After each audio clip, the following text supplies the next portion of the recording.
ఒక్కసారి కొమ్మూరి గోల్డ్ కి కాల్ చేయండి. తాకట్లో ఉన్న మీ బంగారాన్ని విడిపించి మార్కెట్ ప్రైస్ కి వాళ్ళు కొనుక్కుని మిగతా డబ్బులు మీకు ఇచ్చేస్తారు. అమెరికా ఇరాన్ యుద్ధానికి సంబంధించి ఇప్పటికే స్విట్జర్లాండ్లో శాంతి చర్చలు జరుగుతున్నాయి. ఈ క్రమంలో హర్మోజ్ పై ఎలాంటి ఆంక్షలు ఉండవని అమెరికా చెప్తుంటే కొత్తగా ఇప్పుడు ఇరాన్ రెక్కలు వచ్చినట్లు, ఇరానే యుద్ధంలో గెలిచినట్టు ఇరాన్ ప్రపంచ దేశాలన్నిటికీ ఒక హెచ్చరిక జారీ చేస్తుంది. ఎవరైనా హర్మోజ్ జలసంధికి సంబంధించి కొత్తగా ఏర్పాటు చేసిన మార్గంలో వెళ్ళాలంటే ఖచ్చితంగా ఇరాన్ దగ్గర పర్మిషన్ తీసుకోవాలి, లేకపోతే మీరంతా డేంజర్ జోన్లోకి పోతారు, మీ వ్యాపారాలు కొల్లగొట్టేస్తామని చెప్పి హెచ్చరికలు జారీ చేస్తుంది. కయ్యానికి కాలు దూతుంది ఇప్పుడు అమెరికాతో కాదు, మొత్తం ప్రపంచంతో. ఎందుకు ఇరాన్ ఈ విధమైన ధైర్యం ఎక్కడి నుంచి వచ్చింది అంటే మొన్నటి వరకు అమెరికా మొత్తం కూడా అష్టదిగ్బంధనం చేసింది మొత్తం ఈ యొక్క ఇరాన్ ప్రాంతాన్ని.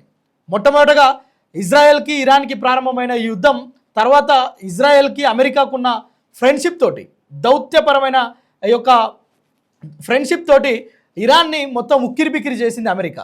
ఈ క్రమంలోనే హర్మోజ్ జలసంధిపై ఏ క్షణమైన ఇరాన్ ఆంక్షలు విధిస్తే యుద్ధం తప్పదని ట్రంప్ ఇప్పటివరకు హెచ్చరిస్తూ వచ్చిండు. హెచ్చరించడమే కాదు, పలు దఫాలుగా పాకిస్తాన్ మీడియేషన్ చేసిన తర్వాత మరొకసారి కూడా శాంతి చర్చలు జరుగుతూనే ఉన్నాయి.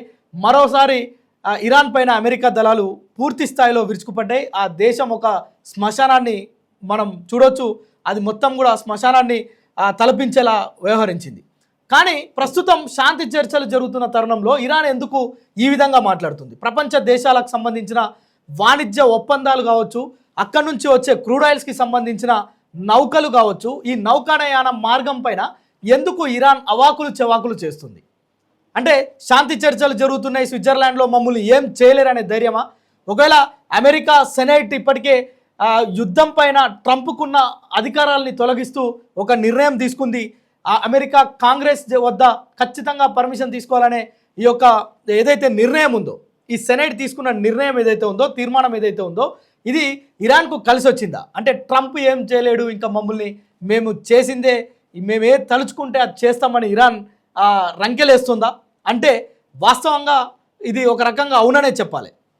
హర్మోజ్ జలసంధి పైన ప్రధానంగా ఉన్న ఆ యొక్క జలసంధి మీదగా ఉన్న ఆ యొక్క వే ఏదైతే ఉందో దాన్ని మొత్తం కూడా ఇరాన్ కంట్రోల్లో ఉంటుంది. సో ఈ శాంతి చర్చల్లో ఏం నిర్ణయం తీసుకున్నారంటే ఈ వే పైన, ఈ నౌకానయాన మార్గం పైన, అంటే నౌకలు తిరిగే ఈ మార్గం పైన అటు అమెరికాకు ఇటు ఇరాన్కు ఎలాంటి ఆధిపత్యం ఉండదు అని చెప్పి నిర్ణయాలు తీసుకున్నారు. కానీ స్విట్జర్లాండ్లో నుంచి ఇరాన్కి వెళ్ళకముందే ఇరాన్ మాట మార్చి ఎవరైనా ఈ మార్గం గుండా వెళ్ళాలంటే ఖచ్చితంగా మా యొక్క పర్మిషన్ తీసుకోవాలి, లేకపోతే మీ యొక్క వాణిజ్యాలను మేము మొత్తం కూడా కొల్లగొడతామని చెప్పి భయపెడుతున్న పరిస్థితి ప్రస్తుతం చూస్తున్నాం. అయితే ఈ యొక్క డేంజర్ పరిస్థితులకు సంబంధించి ఇరాన్ విప్లవ గార్డ్స్ దళం ఏదైతే ఉంటుందో అది ఇప్పటికే ఒక అధికారికంగా లెటర్ కూడా రిలీజ్ చేసింది, ప్రపంచ దేశాలన్నింటినీ హెచ్చరిస్తూ ఖచ్చితంగా మా పర్మిషన్ లేకుండా ఎవరైనా వస్తే కనుక దానికి మూల్యం చెల్లించుకోక తప్పదు అని చెప్పి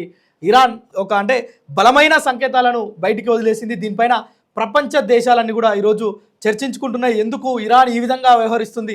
వాస్తవంగా అన్ని దేశాలకు, చాలా దేశాలకు, గల్ఫ్ కంట్రీస్ నుంచి ఇండియాకు కావచ్చు, అనేకమైన ప్రాంతాలకు ఈ యొక్క వాణిజ్య ఒప్పందాలు కావచ్చు, అదేవిధంగా ఇక్కడి నుంచి ఈ యొక్క ముడి సరుకులు కావచ్చు, మొత్తం కూడా ఈ యొక్క నౌకాయాన మార్గం నుంచే పోతాయి.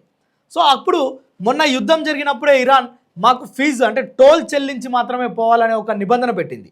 సో అప్పుడు ట్రంప్ ఏదైతే అమెరికా నుంచి మరొకసారి ఒక అమెరికా దళాలను పంపించి యుద్ధం చేసిండో ఆ క్రమంలో ఆ యొక్క ఆలోచనను విరమించుకుంది. కానీ ఇప్పుడు శాంతి చర్చలు జరుగుతున్నాయి. ఓవైపు ఈ రెండు దేశాల మధ్య కొంత వాతావరణం మారిపోయింది. ఇప్పటికే అక్కడున్న ప్రజలు, ఇక్కడున్న ప్రజలు కొంత ప్రశాంత వాతావరణం గడుపుతున్నారు. సో ఇంత దెబ్బతిన్నాక కూడా ఇరాన్ తన మొండి వైఖరిని విడకుండా మరొక్కసారి ప్రపంచ దేశాలకు హెచ్చరికలు జారీ చేయడం అంటే ఇది నిజంగా కూడా ప్రపంచ దేశాలతో కయ్యానికి కాలు దూతున్నట్లే. అంటే ఈ యొక్క హర్మోజ్ జలసంధి పైన ఆధిపత్యం కొనసాగించాలనే ఒక దాష్టికమైన గుణం మనం ఇరాన్ ఆ యొక్క సెనేట్ దగ్గర చూస్తున్నాం, ఇరాన్కి సంబంధించిన ప్రభుత్వంలో ఉన్న ఆ యొక్క నాయకుల దగ్గర చూస్తున్నాం. లేకపోతే అంత సుదీర్ఘమైన లెటర్ను, అంత హెచ్చరికలతో కూడిన లెటర్ను ప్రపంచం మీదకి ఎలా వదులుతుంది? అంటే అమెరికా అధ్యక్షుడు డొనాల్డ్ ట్రంప్ కూడా తనకున్న ఆ యుద్ధ అధికారాల్ని సెనేట్ తీసేసింది కనుక మమ్మల్ని ఏం చేయలేరనే ఒక దానికి ఇది నిదర్శనంగా కనిపిస్తుందా అంటే కూడా అవుననే సమాధానాలు వినిపిస్తున్నాయి. చూద్దాం దీనిపైన మళ్ళా ఒకవేళ కనుక అమెరికా మరొకసారి యుద్ధం ప్రకటించిన లేదంటే పక్కన ఉన్న ఇజ్రాయెల్ దేశం కనుక ఇరాన్ పైన విరుచుకుపడ్డ హర్మోజ్ జలసంధి పరిస్థితి ఎలా ఉంటుందో, లేదంటే ఈ నిర్ణయాన్ని మళ్ళీ వెనక్కి తీసుకుంటారా, ఈ నౌకానయాన భద్రతకు ముప్పు కలిగించే ఈ యొక్క అంశాన్ని విడతారా, స్విట్జర్లాండ్లో జరుగుతున్న ఈ శాంతి ఒప్పందాలకు వ్యతిరేకంగా ఇరాన్ వెళ్తే దాని పర్యవసానం ఎలా ఉంటుంది అనే దానిపైన ప్రపంచం అంతా కూడా ఈరోజు చర్చించుకుంటున్న పరిస్థితి ఉంది. ఒకవేళ అలాంటి పరిస్థితులే కనుక వస్తే మళ్ళా ఈ యొక్క పెట్రోల్, డీజిల్, గ్యాస్ లాంటి వాటికి కొరత ఏర్పడడం, సో దానిపైన కొంత టోల్ ఛార్జీలు కనుక వెచ్చిస్తే మళ్ళా మన దగ్గర భారతదేశంతో పాటు అన్ని దేశాల్లో కూడా ధరలు పెరిగే అవకాశం కూడా, ఈ ప్రమాదం కూడా ఉంది. సో ఈ ప్రపంచ దేశాల్ని ప్రమాదంలో నెట్టివేసే ఈ యొక్క చర్యను అన్ని దేశాలు కూడా తిప్పికొడుతున్నాయి. హర్మోజ్ జలసంధి పైన ఆధిపత్యం లేకుండా ఉండాలనేది ప్రపంచ దేశాలని కూడా కోరుకుంటున్న పరిస్థితి తాజాగా నెలకొంది.